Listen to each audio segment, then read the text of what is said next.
اپنا جانور منتخب بھی کرتے ہیں. بے احتیاطی کئی اعتبار سے ہوتی ہیں. اگر بڑا جانور ہو تو شاید بے احتیاطی کم ہو. یعنی وہاں بکروں کے اندر یہ ہوتا ہے کہ 6 مہینے کے کھڑے ہوتے ہیں جی اور کہتے ہیں آدھا کامل. صحیح. تو بڑی اس کے اندر مسائل ہوتے ہیں. دمبے میں زیادہ احتیاط ہے. دمبا نظر آنا چاہیے سال بھر کا.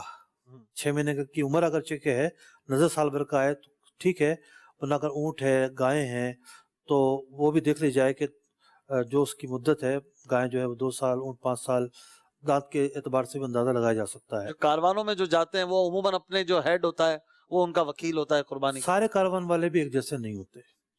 کچھ لوگ بہت محتاط ہوتے ہیں, باقاعدہ اپنی اس فریضے کو, یعنی لوگوں کی جو امانت ہے اس کو اچھے سے اچھے طریقے پر انجام دینے کی کوشش کرتے ہیں, پلاننگ کرتے ہیں, جی اہتمام کرتے ہیں, کیونکہ وہاں جا کے ان کو کرنی ہوتی ہے ارینجمنٹ ساری, اور پھر خود جا کے لوگوں کو اطمینان بخش صورتحال ہوتی ہے.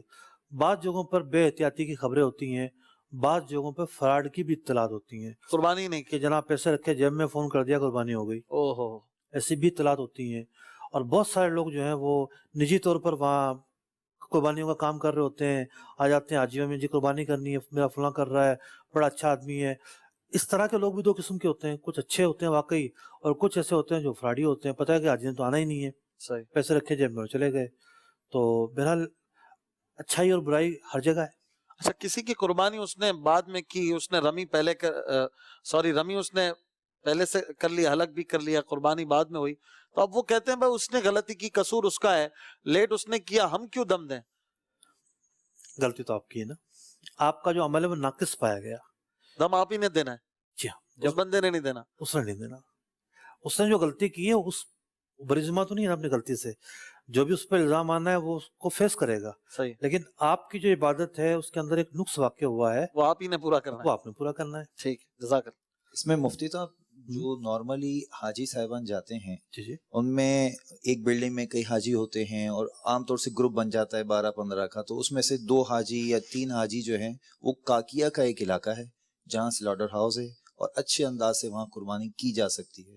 تو یہ حاجی اپنے میں سے کچھ سلیکٹ کر لیں, جب رمی کر لیں تو ان کو انفارم کر دیں اور وہ وہاں جا کر ان کی قربانی کر لیں, تو مدینہ ترکی ہو جائے. اب پہلے اگر یہ اشارہ ابراہیم الکھری سیدھی کاکیا پہ جا رہی ہے, سیدھی کاکیا پہ نکل رہی ہے, پہلے جا کر وزٹ کر آ جائیں اور کچی پکی زبان کر آ جائیں, اور بیانہ نہ دینا مناسب ہے شاید.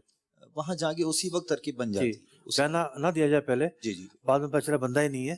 تو پھر پہلے آپ سروے کر آ جائیں گے, اور پھر اصل جو مشکل ہوگی وہ یہ ہوگی کہ جو یہ دن ہوگا 10 ذو الحجہ, اس میں آپ کو سفر کے لیے مشکلات ہوں گی, سواری نہیں ملے گی, روڈ جیم, مشکل سے کوئی بائک والا مل گیا وہ بھی آپ کو 500 ریال مانگے گا. صحیح بات, آپ کو اخراجات کرنے پڑیں گے اس دن. صحیح. تو پہنچ کر قربانی ہو سکتی ہے. کچھ لوگ اگر جس طرح محلوں میں ہوتی ہے, بھئی محلوں میں بھی ایک دوسرے کا ساتھ دے رہے ہوتے ہیں نا, تو کچھ لوگ سب کی طرف سے جا کر آئیں تو اطمینان بخش صورتحال رہے گی. ٹھیک ہے. ایسا نہیں ہے کہ قربانی کے سارے راستے مسدود ہو چکے ہیں, ممکن نہیں ہے, ایسی صورتحال نہیں ہے. آگے بڑھتے ہیں جناب حج کی 10ویں مصروفیت کی طرف. 10واں کام کیا ہے جو کرنا ہوگا؟ قربانی کرنے کے بعد مرحلہ آ جاتا ہے حلق یا تقصیر. حلق یا تقصیر کرنا یہ احرام کھلنے کے لیے شرط ہے. حج کا احرام ہو یا عمرے کا احرام ہو, یہ کام کریں گے تو احرام کھلے گا, ورنہ احرام کی حالت برقرار رہے گی. اس کے اندر بھی اوقات کی تفصیل ہے, آگے بڑھتے ہیں اوقات کی تفصیل کی طرف. حلق کا وقت کب شروع ہوتا ہے؟ اگر کسی نے فجر کا وقت شروع ہونے سے پہلے حلق کر لیا, سارے اعمال اگرچہ کے ہو گئے ہوں لیکن اس کا حلق نہیں ہوگا, ٹھیک ہے, وہ احرام کی حالت ہوتے ہوئے سر مڑنے والا کہلائے گا, دم دینا پڑ جائے گا. 12 وقت شروع ہوتا ہے 10 ذو الحجہ کو فجر کا وقت شروع ہونے کے بعد, اور وجوبی وقت ہے 12 ذو الحجہ کی غروب سے پہلے تک.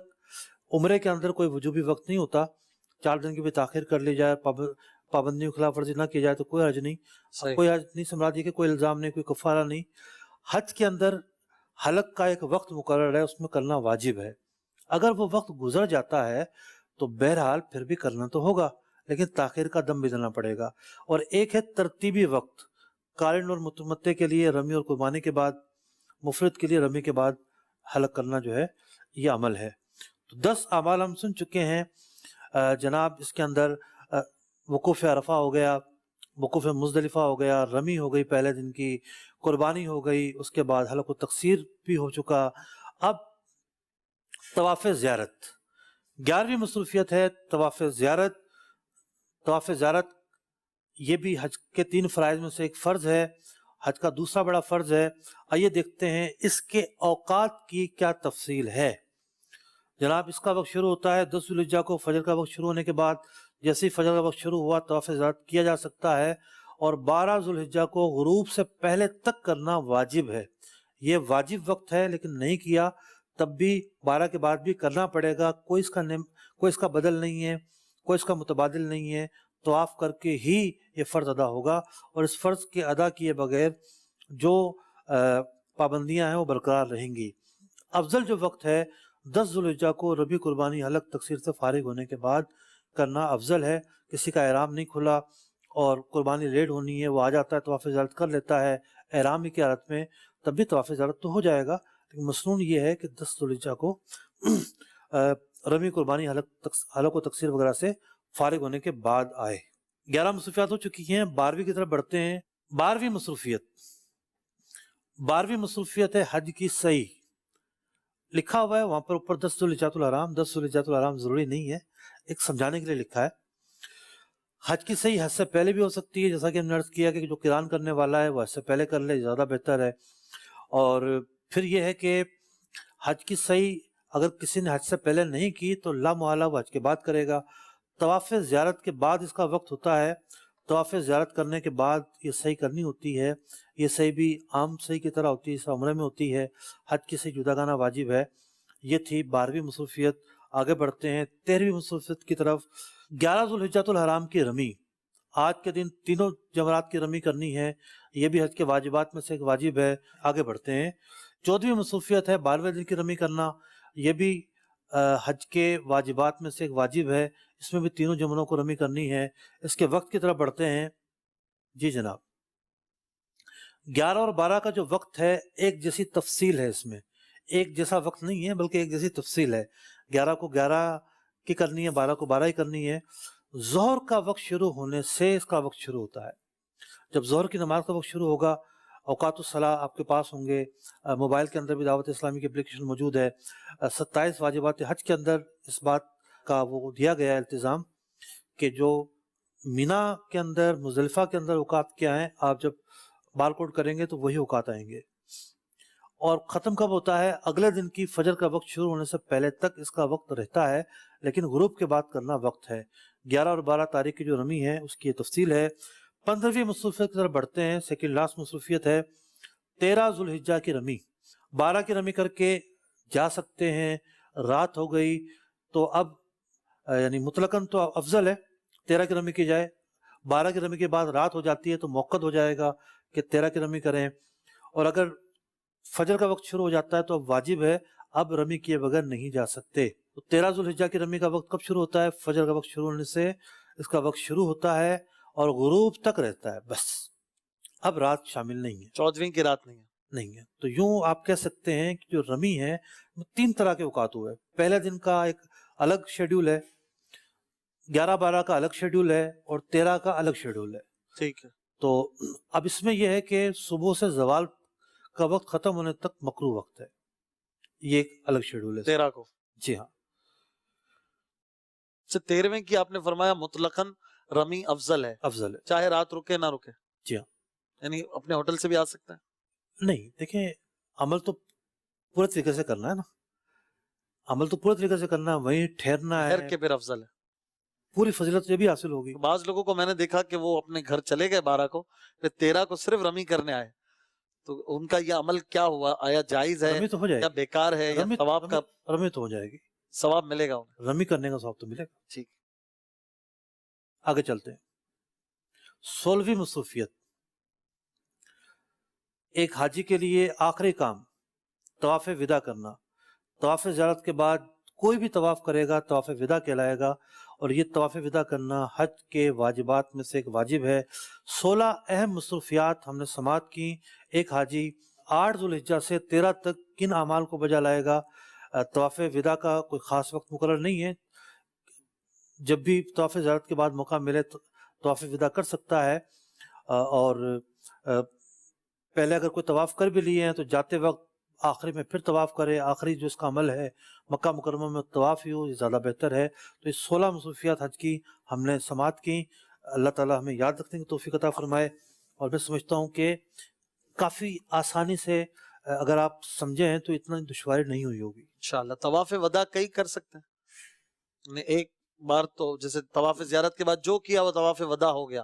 اچھا، یہ 16 جو مصروفیات ہیں، اگر ایک لسٹ میں ایک پیپر میں دیکھنا چاہتے ہیں تو جو ہم نے آسان حج کے نام سے ایک PDF کی صورت میں کتاب شائع کی ہے اور اس کے امیج کی صورت میں فیس بک پیج پر بھی موجود ہے، تو اس میں اس کی لسٹ بھی موجود ہے، بالکل آخری کے صفحات میں یہ پوری موجود ہے۔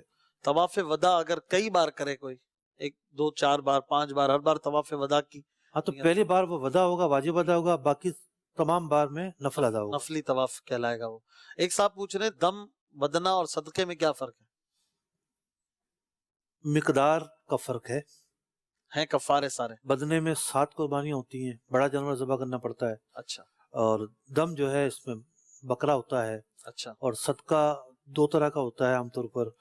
ایک صدقہ فطر، عام طور پر جب بولا جاتا ہے صدقہ دیا جائے گا تو صدقہ فطر دینا ہوتا ہے، اور دوسرا ہوتا ہے 1 مٹھی اناج صدقہ کرنا، بعض مواقع پر یہ بھی صدقہ ہوتا ہے۔ ٹھیک ہے۔ اچھا، ایک ہیں یہ پوچھ رہے ہیں کہ جو ڈرائیور حضرات ہوتے ہیں عمرہ کروانے والے، یہ جدہ سے مکہ لے جا رہے ہوتے ہیں اور مدینہ سے مکہ لے کے جا رہے ہوتے ہیں، تو ان حضرات پر بھی کیا ہر بار عمرہ کرنا وغیرہ لازم ہوتا ہے؟ اگر حج نہیں کیا تو یہ حج کرنا ان پہ لازم ہوتا ہے؟ اصل میں مدعا یہ ہے کہ ہر جگہ کا ایک ڈریس کوڈ ہوتا ہے۔ بعض 5 اسٹار ہوٹلس میں آپ چپل پہن کے نہیں جا سکتے، آپ کو جانے نہیں دیں گے، جوتے پہننے کہ پر؟ بھئی جوتے کے بغیر الاؤ نہیں ہے۔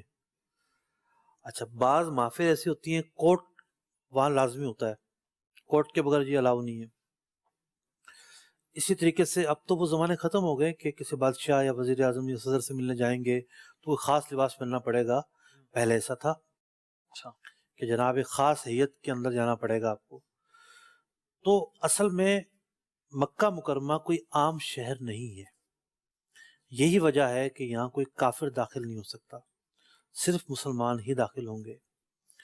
مکہ مکرمہ کے اندر جب کوئی میقات کے باہر سے جا رہا ہوتا ہے تو گویا کہ احکم الحاکمین کی بارگاہ میں وہ جا رہا ہوتا ہے، اور اس بارگاہ میں جانے کا ایک طریقہ ہمیں دیا گیا کہ ایک خاص ہیئت کے ساتھ عاجزی اپناتے ہوئے احرام کی حالت میں ہی جانا ہے۔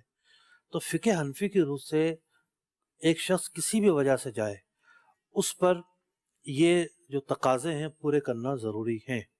فقہ شافی وغیرہ میں کچھ رعایتیں ہیں، لیکن جو حنفی ہے وہ فقہ حنفی ہی کو فالو کرے گا۔ یہ بات میں اس لیے عرض کر رہا ہوں کہ وہاں اگر کسی نے دیکھا ہے کہ جی وہ ڈرائیور تو جا رہے ہیں، بھئی وہ تو ہے ہی فقہ شافی کا تابع۔ اچھا، پھر اس کے لیے صورتیں رعایتیں ہیں؟ مطلب وہ تو جب وضو کرتا ہے تو وہ تو چوتھائی سر کا مسح بھی نہیں کرتا۔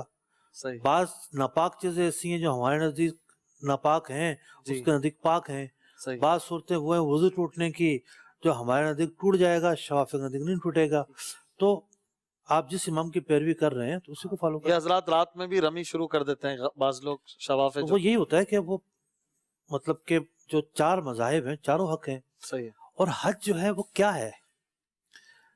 مسلمانوں کو جمع کرتا ہے، بالکل، شافی، مالکی، حنبلی، سب ایک حنفی ہو جاتا سب جمع ہوتے ہیں۔ کعبے کے کونوں پر آپ غور کریں، رکن عراقی، رکن یمانی، رکن شامی، یعنی سب کا کعبہ ہے۔ یہ نام ہی ہمیں اس بات کا اشارہ دیتے ہیں۔ تو وہاں اور یہ جو ائمہ کی پیروی کرنے والے لوگ ہیں وہ حق پر ہوتے ہیں۔ ٹھیک ہے۔ ایک صاحب نے سوال کیا ہے کہ آپ نے فرمایا عورت احرام سے نکلنے کے لیے کنگھی کر لے تو کیا احرام کے حالت میں کنگھی نہیں کر سکتی؟ منع ہوتا ہے۔ جہاں جہاں احرام کھولنے کی بات کی گئی ہے وہ ناظرین یہ بات سمجھتے ہیں احرام کھولنا یعنی کپڑے ہٹانا، تو احرام کھولنے کا مطلب کیا ہے؟ احرام کھولنا یعنی کپڑے کھولنا؟ کپڑے کھولنے سے تو احرام نہیں کھلتا۔ احرام ایک غیر محسوس پابندی کا نام ہے، ٹھیک ہے، ایک غیر محسوس حالت اور کیفیت کا نام ہے۔ صحیح۔ وہ غیر محسوس حالت جب شروع ہوتی ہے تب بھی اس کو ایک شکل میں بیان نہیں کیا جا سکتا۔ صحیح۔ مرد کے لیے بغیر سرا لباس ملنا تو ایک لوازمات میں سے ایک لازم چیز ہے، عورت کے لیے یہ بھی نہیں ہے، عام کپڑے پہنتی ہے وہ۔ اور اصل اس کی نیت ہے، اصل نیت ہے اور ایک کیفیت اس کے پرتاری ہوئی ہے، جیسا کہ روزہ ہے، جب بندے نے نیت کر لی، سحری کی ہو یا نہ کی ہو، وقت شروع ہو گیا تو روزے کی حالت میں آ گیا وہ۔ اب باہر کیسے آئے گا؟ طریقے ہیں.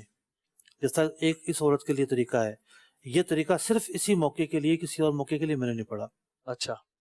دوسرا طریقہ ہے احسار والا، کہ جس کو جانے سے روک دیا گیا.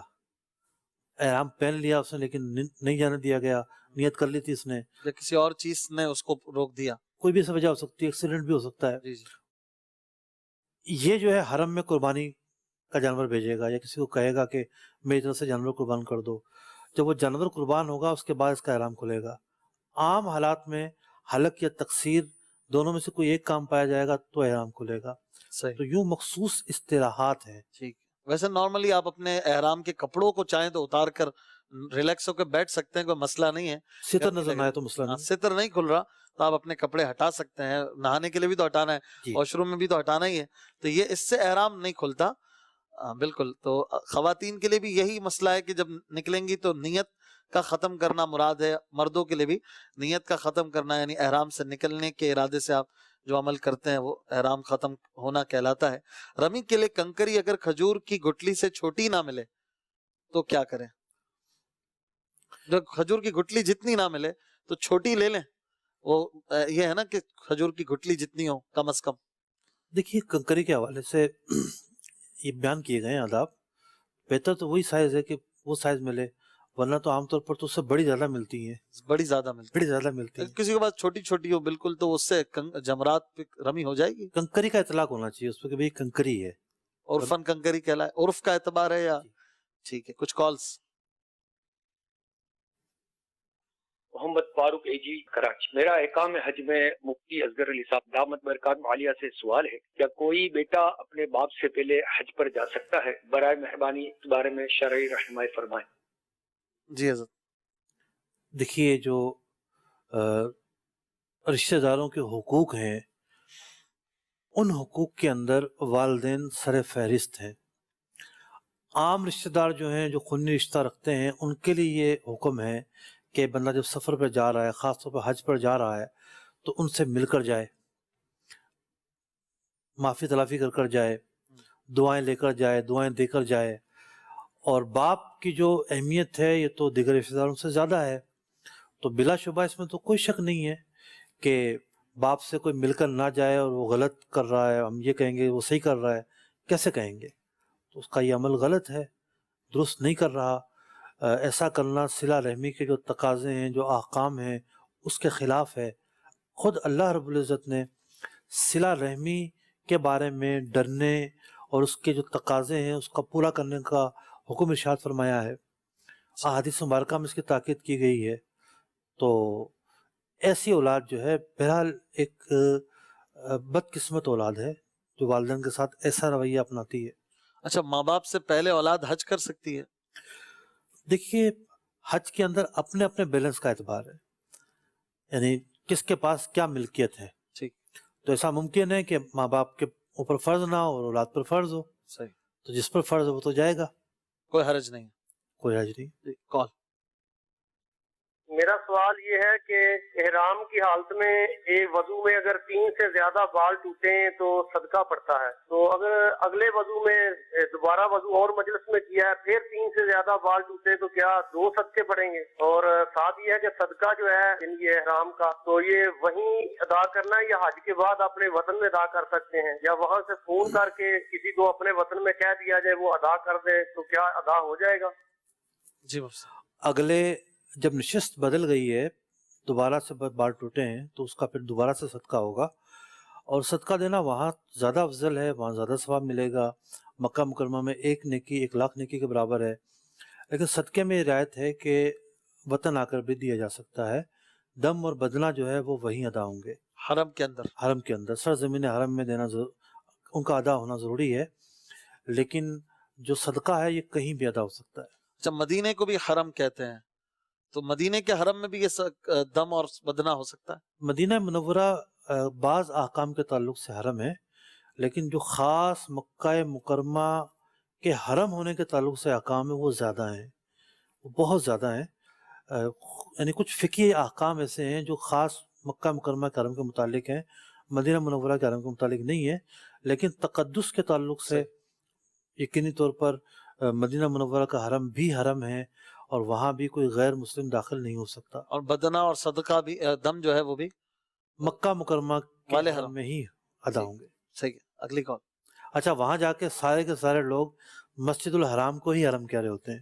جی حرم جا رہے یہ ایک عرفی محاورہ ہے، لیکن حرم ایک پورا خطہ ہے بڑا۔ صحیح فرمایا، اور کہنے میں حرج بھی نہیں ہے۔ ہاں، اس کو حرم جا رہے ہیں، نارملی کہاں بیٹھے ہو؟ حرم میں بیٹھا ہوں، مسجد الحرام۔ مسجد الحرام۔ اگلی کال۔ جی ولایت بات کر رہا ہوں پیمران خان سے۔ میرا یہ سوال ہے کہ جب وہ طواف کرتے ہیں، عمرے کے لیے طواف کرتے ہیں، تو اگر کوئی بزرگ آدمی ہو اس کو ویل چیئر پہ جو طواف کرا سکتا ہے، جو طواف کرانے والا اس کا بھی طواف ہو جائے گا اور ویل چیئر والے کا بھی ہو جائے گا اگر وہ کرانا چاہے تو؟ جی ہاں، اگر طواف کی نیت آپ کر لیتے ہیں تو ویل چیئر جو دھکیلنے والا ہے اس کا طواف بھی ادا ہو جائے گا۔ صحیح میں بھی ایسا ہی معاملہ ہے کہ صحیح میں تو نیت کی بھی حاجت نہیں ہے، بغیر نیت کے گھوم لیا تو ہو جائے گی۔ کوئی پیچھے بھاگ رہا تھا، اس نے بچنے کے لیے چکر لگائے ساتھ، تو صحیح ہو جائے گی۔ طواف میں نیت ضروری ہے۔ صحیح کال۔ مفتی صاحب کی بارگاہ میں سوال ہے، اگر کوئی شخص کسی مریض کو طواف ویل چیئر پہ کروا رہا ہو اور اسی دوران اس شخص جو طواف کروا رہا ہے اس کا وضو چلا جائے، تو کیا وہ اس کی تو نیت بھی نہیں ہے طواف کرنے کی، وہ ایسے ہی کرا رہا ہے، تو کیا وہ ایسے ہی کراتا رہے طواف یا خود پہ دوبارہ وضو کر کے آئے؟ جو طواف کسی اور کو کروا رہا ہے، ویل چیئر کے ذریعے کروا رہا ہے یا گود میں اٹھائے ہوئے ہے، تو اس کا باوضو ہونا شرط نہیں ہے، لہٰذا رکے بھی نہیں، اس کو رکنے کی حاجت بھی نہیں ہے۔ اگر وہ اپنے طواف کی بھی نیت کیے ہوئے تھا تو پھر ایک الگ جدا گانا بات ہے۔ صحیح۔ اور یہ بھی طے ہے کہ ویل چیئر پر وہی بیٹھے گا جس کو بیٹھنے کی حاجت تھی، پیدل نہیں چل سکتا تھا، ورنہ عام لوگوں کے لیے تو اس بات کی اجازت نہیں ہے۔ اچھا، اگر بالفرض دونوں کی طواف کی نیت تھی اور ایک کا وضو ٹوٹا دوسرا ویل چیئر پہ، تو اب ایک کا ہی وضو ٹوٹا ہے تو رکنے کے لیے ظاہر ہے دوسرا بھی رکی گیا، تو کیا کہیں گے اس کو؟ یعنی کسی اور کو ہینڈ اوور کرے کہ بھائی تم چلاتے رہو ویل چیئر؟ اصل میں بڑی مشکلات ہیں یہاں پر۔ کہنے کو تو یہ کہا جا سکتا ہے کہ دونوں چلے جائیں واپس، اس کے بجائے یہ ہے کہ اب اپنی نیت منقطع کر دے وہ اور اس کے چکر پورے کروا لے۔ وجہ یہ ہے کہ ان دونوں کا جانا پھر دونوں کا واپس آنا اور پھر بہت مشقت، ویل چیئر، اور ویل چیئر جہاں ہوتی ہے، جہاں اس کا طواف ہوتا ہے، وہ جگہیں بھی الگ ہوتی ہیں، چکر بھی بڑا ہوتا ہے۔ پہلے سے بھی لوگ باز کروا رہے ہوتے ہیں، بڑی تکلیف ہو رہی ہوتی ہے لوگوں کو، کرنا اوپر سے ہی چاہیے۔ عام حالات میں تو حج میں تو اجازت نہیں دیتے، عمرے میں تو اجازت ہو جاتی ہے، حج کے ایام میں رش زیادہ ہوتا ہے تو اجازت نہیں دیتے نیچے کی۔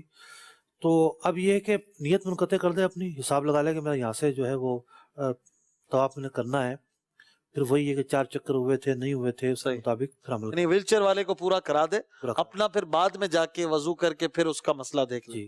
کال۔ مفتی صاحب کی بارگاہ میں میرا سوال یہ ہے کہ حضور یہ ارشاد فرما دیں کہ اگر کوئی بزنس مین حج کی غرض سے حج کرنے گیا اور اس کے کاروبار کی ایڈجسٹمنٹ اس طرح ہے کہ وہ ادھر جا کر کچھ نہ کچھ ادھر وہ بتائے گا اور اس کی مینجمنٹ کچھ فون پر کرتا رہے گا تو پیچھے کام اس کا سیٹ رہے گا، کیا وہ ادھر حج کے دوران کال کر کے تو ادھر مینجمنٹ کروا سکتا ہے؟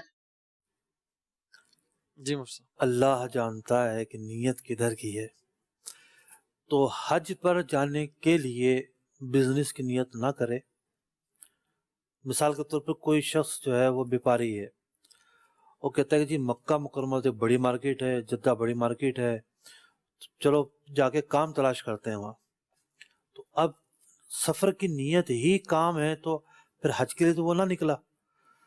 اگر نیت حج ہے اور ضمنی طور پر کام کر لیا جائے تو اس کی ممانعت نہیں ہے، تو زیادہ سے زیادہ وقت اپنا عبادت میں صرف کرے۔ لیکن سفر کی نیت کیا ہے؟ ظاہر بات ہے جس کو پاکستان میں کام نمٹانا ہے فون پر، وہ یہ سفر کاروبار کے لیے تو نہیں کرے گا۔ کاروبار کے لیے تو وہ کرے گا جس نے جدہ سے کوئی پارٹی ڈھونڈنی ہے، مکہ سے کوئی پارٹی ڈھونڈنی ہے، اس سے کام کرنا ہے، اور اس کی بھی نیت 2 طرح کی ہو سکتی ہے۔ ایک یہ کہ حج ہی کے لیے جا رہا ہوں، اور کوئی مل گیا بندہ ایسا تو چلو کام بھی ہو جائے گا۔ تو حج ہی کی نیت رکھیں، جبھی ثواب ملے گا۔ ٹھیک ہے، ماشاءاللہ۔ ایک صاحب پوچھ رہے ہیں اگر کوئی شخص 10 ذوالحجہ کی فجر کی نماز منا میں پڑھے تو کیا حکم ہے؟ مزدلفہ میں وقت گزار کے مینا میں جا کے فجر پڑھے. ایک سنت ترک ہوگی کہ جو وقت تھا مسنون وقت وہاں سے نکلنے کا، اس وقت میں یہ نہیں نکلا. اگر ازدحام کی وجہ سے اور رش کی وجہ سے خواتین ساتھ ہیں یا کوئی بوڑھا ساتھ ہے نکلتا ہے تو کوئی مذائقہ بھی نہیں ہے. ٹھیک ہے، کچھ سوالات یہاں پر لیتے ہیں فیصل بھائی، عبدالحاد بھائی، کوئی بھی.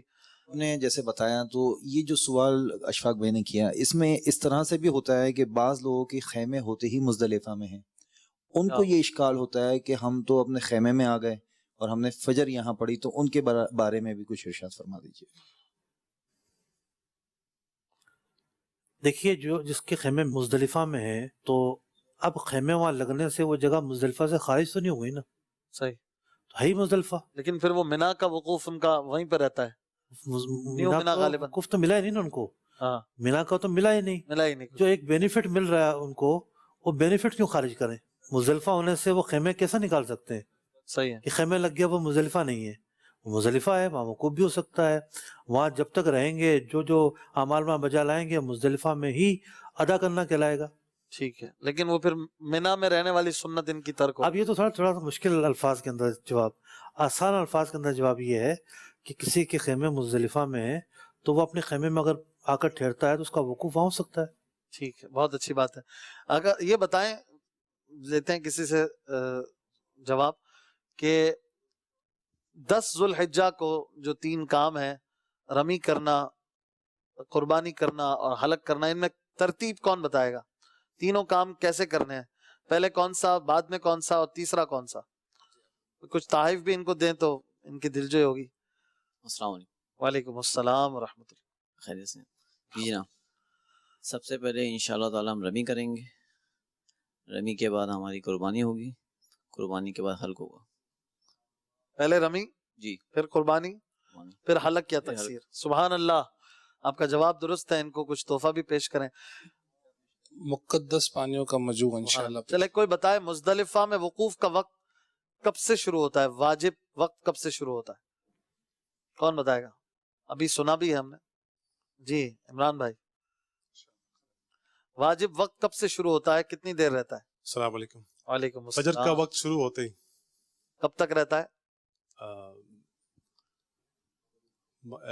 اس کا نہیں آئیڈیا. فجر کا وقت ختم ہونے تک. اس کے بیچ میں کبھی بھی ایک لمحہ بھی ٹھہر جائے تو واجب ادا ہو جائے. سبحان اللہ. تشریف رکھیں، ان کو بھی کچھ تحفہ بھی پیش کر دیں فیصل بھائی. غلاف کعبہ کے مقدس داغے. سبحان اللہ. آئیے اپنے آخری سیگمنٹ کی طرف چلتے ہیں، جس میں آپ کو کچھ پیارے پیارے مشورے دینے ہیں. کچھ حجاج کرام سے یہ مشورے سنتے ہیں. آئیے دیکھتے ہیں کہ ایسا مت کیجیے گا. یا ربنا ارحم لنا، یا ربنا ارحم لنا. میرا نام محمد خرم منتری والا. پچھلے سال الحمدللہ میں حج پہ گیا تھا، تو کافی بھائی جو ہمارے ساتھ تھے ان کو میں نے دیکھا کہ وہ اپنے ہینڈ کیری میں جو ہے لیکوڈ وغیرہ کا سامان لے کر جاتے ہیں، جو کہ سختی سے ممنوع ہے. اس وجہ سے دوسرے بھائیوں کو بھی کافی پریشانیاں ہو جاتی ہیں اور وہ سامان وہاں پہ نکالا جاتا ہے، اور پیچھے جو ہمارے بھائی جو ویٹنگ پہ ہوتے ہیں وہ بھی اس وجہ سے پریشان ہوتے ہیں. تو میری آپ لوگوں سے خاص گزارش ہے کہ اپنے ہینڈ کیری میں لیکوڈ وغیرہ کا سامان لے کر نہ جائیں، اس کے علاوہ کوئی ایسا سامان نہ رکھیں جس کی وجہ سے آپ کو بھی پریشانی اٹھانی پڑے اور دوسرے ہمارے جو حاجی بھائی ہمارے ساتھ ہوتے ہیں ان کو بھی پریشانی اٹھانی پڑے. ایئرپورٹ پر لیکوڈ سامان ہوتا ہے، جوسز ہوتے ہیں، بعض اوقات یہ آئل وغیرہ چیزیں رکھتے ہیں. سنت باکس میں بھی یہ چیزیں ہوتی ہیں تو بعض لوگ ہینڈ کیری میں رکھ لیتے ہیں. تو کیا مشورہ ہے؟ ہینڈ کیری میں الاؤ نہیں ہوتی چیزیں. آئل وغیرہ اگر گیا ہے اس میں لگیج میں گیا ہے وہاں تو چل جاتا ہے. تو اصل یہ ہے کہ کسی سمجھدار آدمی سے پوچھ لیں، جو پہلی دفعہ جا رہا ہے وہ ان لوگوں سے پوچھ لیں جو جہاز کا سفر کرتے رہتے ہیں کہ ابھی بیگ کس طرح ترتیب دینے چاہیے. آپ کے حساب سے ہینڈ کیری میں کیا چیزیں کم سے کم رکھیں؟ دیکھیں، ہینڈ کیری کے اندر 7 کلو کا وزن الاؤ ہوتا ہے، اور 3-4 کلو جو ہے جو گلے میں بیگ لٹکا ہوتا ہے یا شولڈر پہ ہوتا ہے اس میں بھی چھوڑ دیتے ہیں.